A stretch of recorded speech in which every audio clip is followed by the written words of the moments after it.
Shalom saudara-saudari, salam jumpa kembali lagi dalam program ini, Panggilan Iman atau Call of Faith.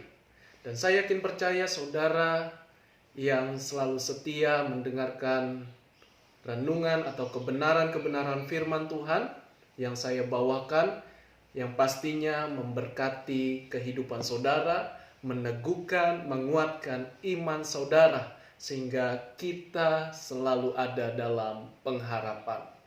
Iman adalah pengharapan kepada Tuhan.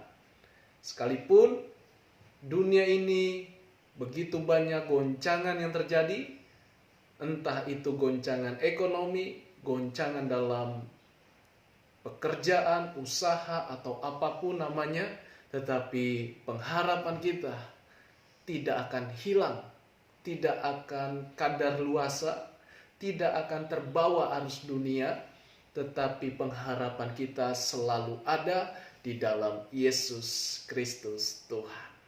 Harus mantap dalam hal ini. Saudara punya pengharapan dalam Yesus. Maka itu jangan ragu, ikut Tuhan, tetaplah percaya, tetap setia, tetap berdoa, tetap melayani, tetap lakukan segala sesuatu untuk hormat kemuliaan Tuhan. Dan Tuhan yang akan membalas semuanya itu. Saudara, tema saya membahas tentang pilihlah aku ya Tuhan, atau bahasa Inggris choose me Lord, karena hidup adalah kesempatan. Karena Tuhan sudah terutama telah memilih hidup kita, Dia mengasihi kita, Dia membuktikan cintanya kepada kita, dan kita meresponi apa yang Tuhan sudah kerjakan, apa yang Tuhan sudah buat karya, sehingga kita berkata, pilihlah aku ya Tuhan, dengan tujuan menjadi berkat, menjadi dampak, menjadi saksi bagi nama Tuhan. Ingatlah untuk dipakai Tuhan, untuk menjadi alat dalam kemuliaan Tuhan, tidak mesti, tidak harus kita menjadi pendeta atau dalam bidang kerohanian. Jika itu memang panggilan, saudara silakan, selamat melayani Tuhan. Tetapi bagian kita adalah tetap menjadi terang, menjadi pembawa kabar baik, yaitu pemberita Injil.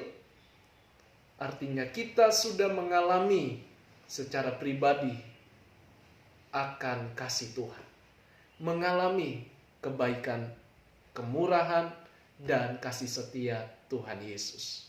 Karena Dia adalah Allah yang hidup, Dia tidak dibatasi dengan apapun. Saudara, saya akan melanjutkan bagian ketiga. Kalau saudara belum mendengarkan bagian 1 dan 2, saudara boleh lihat kembali channel ini. Saudara klik dari bagian 1, bagian 2, dan sekarang bagian 3, karena ayatnya cukup panjang. Dan saudara, supaya kita dapat memahami alur ceritanya, atau konteks dalam pemberitaan atau pembacaan firman Tuhan, sehingga kita semakin dikuatkan, kita memiliki nilai-nilai iman, nilai-nilai kerohanian, dan tujuan kita jelas adalah kemuliaan nama Tuhan. Sebelum kita mendengarkan kebenaran, mari kita awali selalu dengan doa. Mari kita berdoa. Tuhan Yesus, terima kasih, kami merendahkan hidup kami di hadapan-Mu. Kami memerlukan Engkau. Kami memerlukan hikmat-Mu mengajar kami, sehingga firman-Mu itu berkuasa. Ada kuasa, otoritas Allah terjadi dalam hidup kami. Terima kasih Tuhan, mampukan kami untuk berjalan dalam kemuliaan Tuhan. Dan saat ini hamba berdoa buat orang-orang yang setia mendengarkan channel ini, Tuhan yang memberkati, Tuhan yang menolong kehidupan mereka. Dan mereka yang mendengarkan saat ini, Siapapun dia ya Tuhan, siapapun pribadinya, Tuhan sanggup mengasihi mereka, Tuhan sanggup memakai hidup mereka. Sehingga sesuai dengan tema yang kami bahas, yaitu pilihlah kami Tuhan. Pilihlah kami Tuhan untuk menjadi saluran berkat, pembawa kabar sukacita. Karena kami mengalami Tuhan Yesus secara pribadi. Dalam nama Yesus, namamu dimuliakan. Haleluya. Amin. Mari kita buka firman Tuhan. Kita baca di kitab Injil Yohanes 9 ayat yang ke-21 sampai 30. Injil Yohanes 9 ayat 21 sampai 30. Ayat 21, tetapi bagaimana ia sekarang dapat melihat? Kami tidak tahu. Dan siapa yang memelekkan matanya? Kami tidak tahu juga. Tanyakanlah kepadanya sendiri. Ia sudah dewasa. Ia dapat berkata-kata untuk dirinya sendiri. Ayat 22, orang tuanya berkata demikian karena mereka takut kepada orang-orang Yahudi.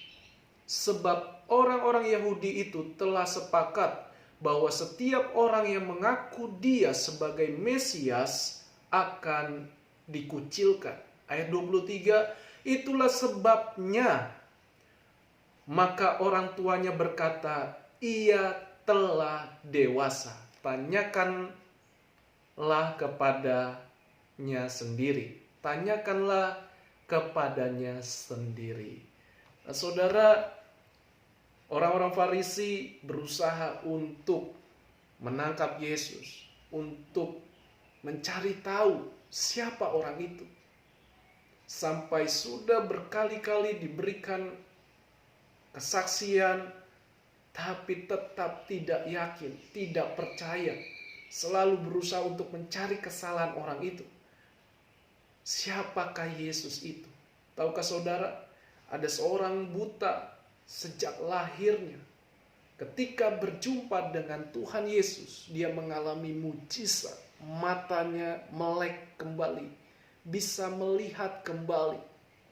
Tetapi yang saya tangkap adalah hal yang pertama, yaitu melek secara iman, rohaninya, rohnya terkoneksi dengan sorga melalui diri Tuhan Yesus.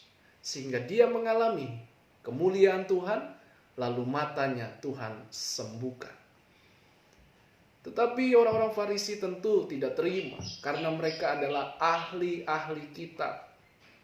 Sehingga Yesus menyamakan dirinya kepada Bapa leluhur yang dihormati, yang disegani, nabi yang dihormati, disegani. Bapaknya atau Bapa leluhurnya adalah Abraham, nabinya adalah Musa yang dihormati. Sehingga Yesus menyamakan dengan beliau. Sedangkan Yesus baru saja ada di dunia ini, artinya sangat jauh rentan waktunya. Musa sudah zaman lampau, Yesus sejak itu ada pada saat orang-orang Farisi ada. Sehingga mereka merasa ini orang aneh, ini Yesus ini aneh. Tetapi dia berusaha untuk cari tahu siapa orang ini, siapa yang memelekkan, siapa yang mengadakan, menyatakan mujizat kepada orang buta tersebut. Karena sejak lahir dia buta, dia menjadi pengemis. Nah saudara, hal ini mengingatkan kepada kita bahwa tidak ada yang mustahil bagi nama Tuhan. Detik kapanpun Tuhan bisa nyatakan kesembuhan, nyatakan kemuliaan. Kalau Tuhan belum menyatakan kemuliaan, belum menyembuhkan saudara, bukan berarti Tuhan benci saudara, bukan berarti Tuhan tidak mencintai saudara. Tetapi Tuhan punya cara yang ajaib. Tuhan punya waktu yang ajaib. Sekalipun kita belum disembuhkan, kita mengalami secara pribadi siapakah Tuhan kita, Yesus Kristus. Sangat berbeda, orang lain membutuhkan mujizat atau kita juga membutuhkan mujizat. Yang kita kejar yang utama adalah pribadi Tuhan dulu. Kalau kita sudah mendapatkan hati Tuhan Yesus, apa sih yang Dia tidak bisa berikan? Bahkan melebihi, melampaui, Dia berikan kepada hidup kita, sehingga kita dipakai dalam kemuliaannya. Ingatlah bahwa manusia ini terbatas atau rapuh. Karena manusia tidak luput dari kesalahan, dari dosa. Tetapi Yesus memberikan kita pengharapan. Yesus memberikan kita jawaban yang pasti. Hanya Dialah satu-satunya pribadi yang dapat melakukan perkara yang besar. Lihat, sejak lahir Dia sudah buta. Bukan karena dosa, tetapi supaya pekerjaan-pekerjaan Allah dinyatakan. Demikian juga Tuhan akan nyatakan di dalam diri saudara selama saudara tetap bertekun dalam iman, tidak goyah dengan apapun, dengan intimidasi apapun, dengan pertanyaan-pertanyaan orang-orang lain. Saudara tidak terbawa arus, tidak goyah, tapi iman saudara tetap teguh di dalam Tuhan. Marilah saudara, kita bangun iman kita, karena Tuhan sudah memilih kita, sehingga kita berkata, Tuhan pilihlah aku. Yang artinya adalah, Tuhan perlengkapilah hidupku. Amin. Tuhan pasti akan perlengkapi, yaitu mulai dengan hikmat-Nya. Dia taruh hidup kita, ada hikmat Allah, hikmat yang mengatasi segalanya. Tuhan kasih kita roh kebijaksanaan, Roh Kudus. Tuhan kasih kita karakter yang dibentuk, karakter yang berkualitas, siap tempur, siap menghadapi segala tantangan di depan. Karena kualitas, karakter, kualitas bertahan, dan karisma atau talenta atau potensi akan mendukung karakter kita. Kedua-duanya harus seimbang. Demikianlah kalau kita sudah mengenal Tuhan Yesus dengan benar. Lihatlah seorang buta sejak lahir. Dia tidak tahu dari mana awalnya. Tapi Yesus sesungguhnya Dia datang kepada orang ini. Sehingga orang ini mengalami mujizat kesembuhan. Tapi saya yakin percaya bukan hanya matanya yang disembuhkan. Tetapi mulai dari dalam imannya muncul melihat suatu atau sosok pribadi dari sorga datang ke dunia. Namanya Tuhan Yesus. Dan dia mengalaminya bahwa Tuhan itu begitu ajaib. Mungkin tidak ada pengharapan sejak lahir, sudah bertahun-tahun. Tapi Tuhan tidak pernah terlambat. Tidak ada kata terlambat. Sekalipun manusia bilang sudah terlambat. Tapi dalam Yesus tidak ada kata terlambat. Dia sanggup menyembuhkan saudara dan saya. Ayat selanjutnya dikatakan tadi, bahwa orang tuanya juga berkata, tanyakan saja kepada anakku. Dia sudah dewasa, karena orang tuanya juga takut terhadap orang-orang Yahudi yang mengakui Yesus adalah Mesias. Begitu ketakutan. Takut dibenci, takut dihina, takut dihukum. Itulah manusia, takut saudara.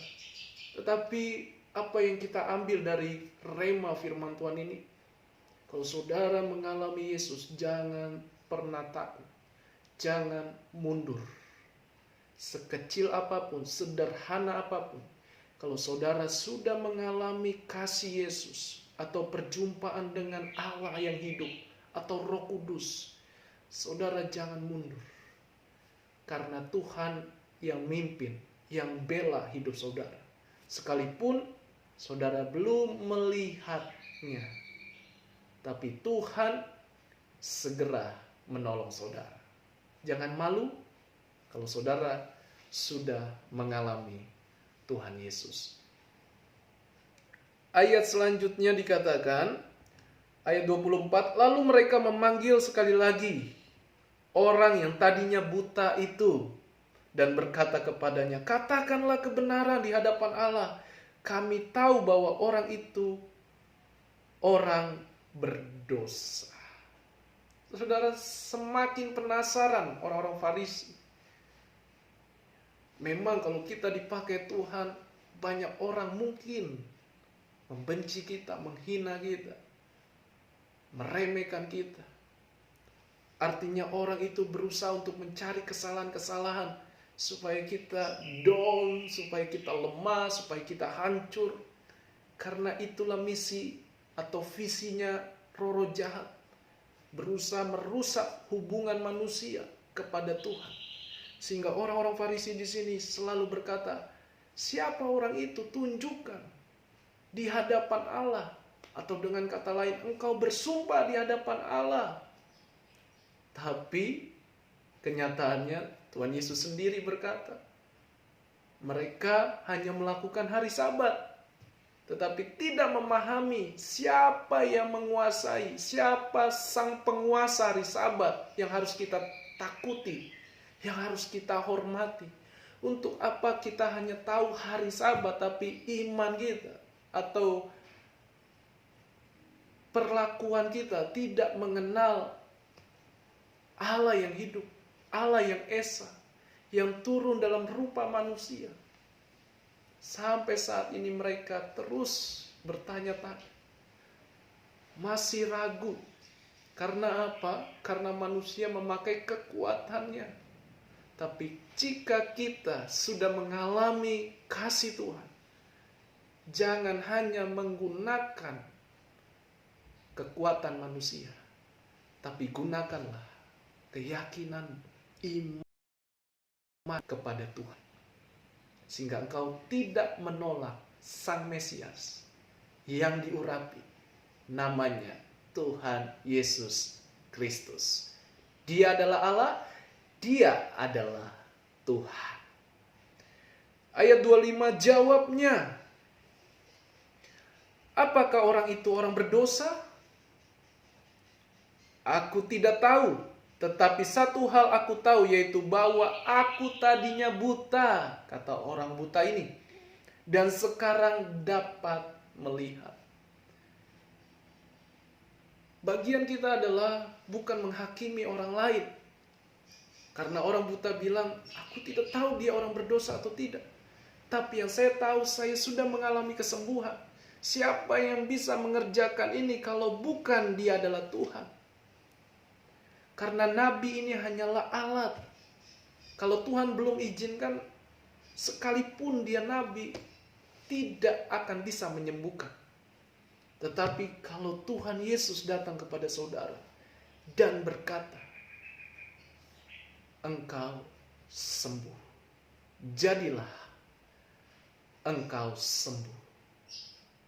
Dan dikatakan, melihatlah, mata yang tertutup akan menjadi terbuka, melihat. Sehingga yang terjadi, melihat, mujizat terjadi. Apa sulitnya untuk Tuhan Yesus katakan, lakukan demikian? Dia adalah Tuhan loh. Tidak ada yang sulit bagi Dia. Tidak ada yang bisa membatasi kuasa Tuhan kalau Dia sudah bekerja. Tetapi kita jangan kecil hati kalau belum mengalami apa-apa. Tuhan tetap sayang. Tuhan tetap peduli kita. Tidak percaya? Percayalah, Tuhan tetap peduli buat saudara. Sekalipun belum ditolong. Bukankah kita adalah biji mata Tuhan? Seperti yang saya tunjuk ada biji mata saya. Artinya ada perlindungan ketika saya tutup. ketika saya buka lagi, ada perlindungan dari segala serangan luar, entah itu debu atau air atau apapun namanya. Ada perlindungan sehingga ditutup. Demikian juga kita adalah biji mata Tuhan, dilindungi dalam segala apapun. Sekalipun penyakit kita belum sembuh, Tuhan tetap lindungi saudara. Tuhan tetap kasihi saudara. Tuhan tetap menyertai saudara. Jangan kecil hati kalau belum mengalami mujizat Tuhan. Tuhan mengasihi saudara selama saudara tetap tekun di dalam Dia. Amin. Jangan ragu. Katakan, saya tidak mau ragu. Saya mau tetap ikut Yesus. Saya mau tetap pilih Yesus. Karena Dia bukan manusia biasa seperti saya. Tapi Dia adalah ilahi, berasal dari sorga. Dia bukan hanya nabi, tapi Dia adalah Tuhan. Saya yakin percaya mengapa kita bisa menyebut Yesus adalah Tuhan. Karena kita menerima kebenaran. Karena kita menerima Roh Allah, Roh Kudus tinggal di dalam hidup kita. Itu tidak bisa dipaksa. Itu datang kepada kita yang tulus hati, yang murni hatinya, sehingga Dia mau menerima kita. Jangan merasa hebat, jangan merasa sok tahu. Jangan merasa lebih tinggi dari Tuhan, pemikiran saudara. Hati-hati, Tuhan itu di atas segala-galanya. Saudara contoh, saudara bisa ukur itu dalamnya laut. Laut Indonesia begitu banyak, saudara bisa ukur? Tidak ada yang bisa. Laut itu begitu dalam, tak terhingga. Itulah Tuhan kita, menciptakan di luar batas kemampuan manusia. Tapi kita yakin percaya bahwa ada yang menciptakan. Itulah iman kita. Allah yang Esa, Yesus Kristus, Sang Juru Selamat, Raja yang kekal, Allah yang hidup. Tidak dibatasi dengan apapun juga. Jangan ragu, sekali Yesus, tetap Yesus. Ayat yang ke-26. Kata mereka kepadanya, apakah yang diperbuatnya padamu? Bagaimana ia memelekkan matamu? Selalu berusaha orang-orang Farisi mencari kesalahan. Selalu berusaha dia untuk mencari alasan-alasan. Kalau dia memang Tuhan, kenapa dia menjadi manusia? Itulah manusia, pemikirannya sempit. Tetapi lihat jawab orang buta ini. Jawabnya, telah kukatakan kepadamu. Bayangin, sampai sepertinya sudah kesal orang buta ini yang sudah melek matanya. Dikatakan, telah kukatakan kepadamu. Ya, kalau bahasa sederhananya begini. Aduh, kok ribet ya, kok sulit ya, kok susah ya bilang sama ahli-ahli kitab ini. Saya kan sudah berkali-kali katakan, tapi kok belum mudeng, belum paham, belum mengerti juga.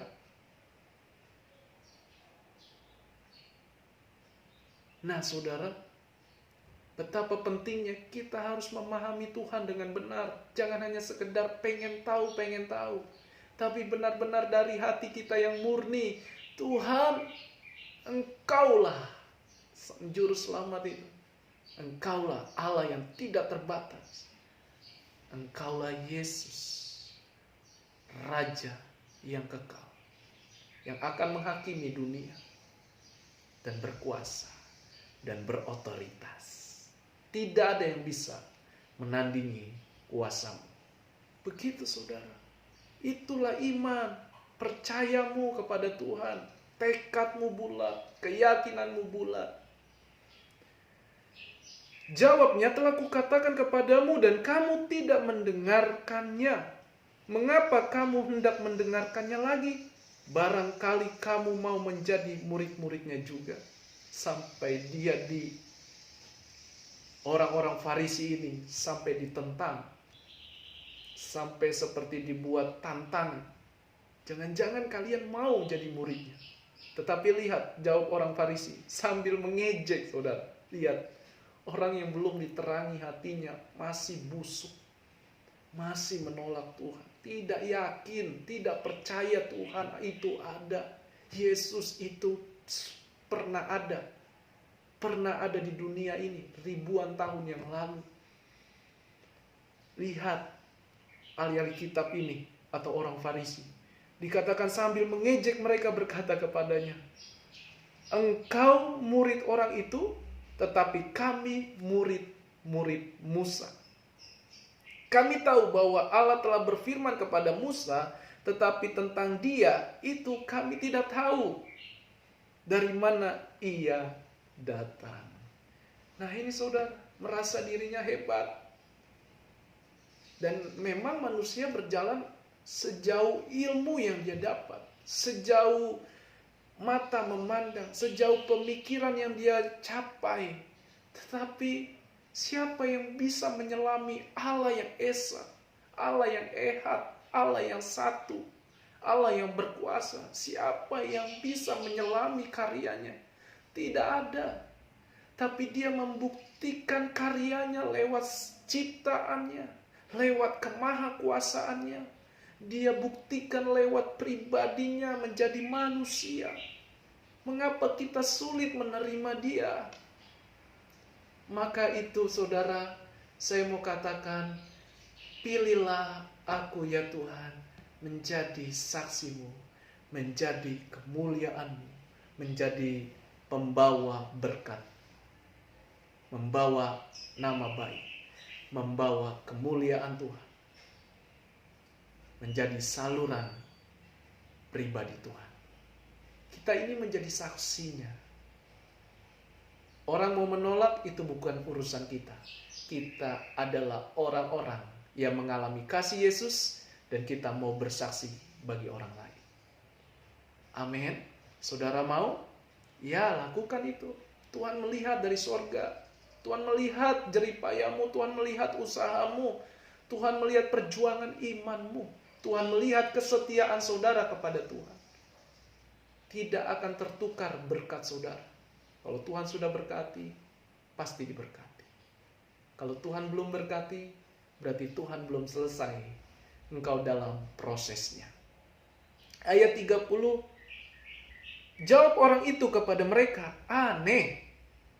Aneh juga bahwa kamu tidak tahu mana ia datang, sedangkan ia telah memelekkan mataku. Dihina lagi saudara. Sepertinya direndahkan ahli-ahli kitab oleh orang buta yang sejak lahir. Loh, saya ini buta dari lahir. Kamu yang sudah bertahun-tahun sudah belajar ilmu tentang kitab-kitab, tafsiran dan lain sebagainya. Saudara sudah melakukan hukum-hukum Taurat, tetapi belum memahami dia juga, belum memahami siapa Yesus. Kalau saya bahasakan seperti ini, Musa itu dari Allah, Allah itu adalah Tuhan, Tuhan itu adalah dirinya Tuhan Yesus. Karena Bapa dan Yesus itu adalah satu, tidak bisa dipisahkan hakikatnya, tapi pribadinya bisa dibedakan. Itulah cara atau komunikasi Allah yang esa. Amin saudara. Saudara mengerti ya? Saudara memahami maksud firman Tuhan ini. Saya yang buta sejak lahir, saya bisa mengalami mujizat. Siapa lagi? Tidak mungkin orang biasa, tidak mungkin orang berilmu kalau Tuhan tidak menyertai, kalau Tuhan tidak membuktikan. Yesus itu apapun dia bisa lakukan. Tapi dia proses hidup kita, iman kita, supaya berkualitas, supaya iman kita benar-benar mengalami. Amin saudara. Jadi ikut Tuhan Yesus jangan ikut-ikutan. Jangan apa kata orang, alamilah secara pribadi. beda rasanya, beda auranya, beda keyakinannya. Karena saudara sendiri mengalaminya. Seperti saudara berjalan dengan presiden, dulu belum pernah ketemu siapa presiden, seperti apa presiden, hanya tahu namanya saja.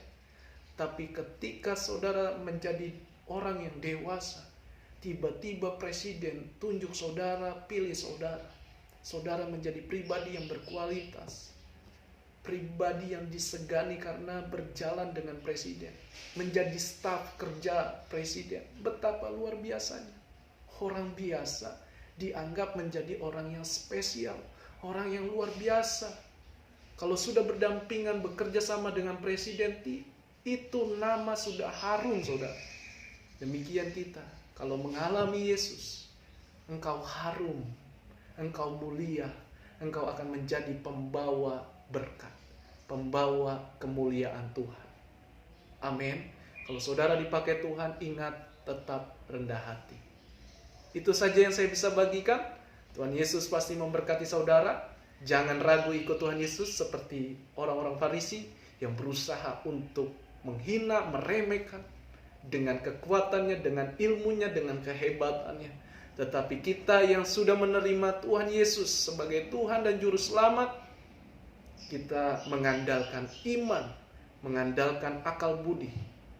Akal budi terbatas, iman tidak terbatas. Dia sungguh ada. Dia memilih saudara dan memilih saya. Tuhan Yesus memberkati. Jadilah saksi Tuhan selama kita masih hidup di dunia ini. Dan saya akhiri dengan doa. Mari kita berdoa. Tuhan, terima kasih buat firman-Mu yang menguatkan kami, mampukan kami, karena Tuhan sudah memilih kami. Dan kami berkata, pilihlah aku ya Tuhan. Bahwa Tuhan sudah memperlengkapi kami dengan hikmat, dengan kekuatan ilahi, dengan firman-Mu yang kami baca, yang kami hidupi, yang kami renungkan. Mampukan kami Tuhan, perlengkapi kami ini, manusia yang terbatas ini, untuk menjadi saksi bagi nama Tuhan. Dan Tuhan sendiri yang berkuasa atas kami. Kami hanya alat dalam kemuliaan-Mu. Terima kasih Bapa, diberkatilah kami yang mendengarkan firman-Mu saat ini. Dalam nama Yesus, Tuhan Yesus mengurapi kami. Haleluya. Amin. Amin. Amin. Saya yakin percaya doa orang benar besar kuasanya. Mari maju terus karena sudah Tuhan pilih saudara dan kita meresponi. Saya siap menjadi alat kemuliaan Tuhan. Jangan lupa untuk klik like dan komen kalau saudara tangkap pesan firman Tuhan. Saudara diberkati, silakan komen atau pergumulan saudara supaya kita saling mendoakan. Sekalipun saya tidak melihat saudara, tidak mengenal saudara, mari komen dan subscribe dan jangan lupa share lewat handphone saudara atau sosial media saudara supaya banyak orang mengalami kasih Yesus. Tuhan Yesus memberkati kita semua. Shalom. Haleluya.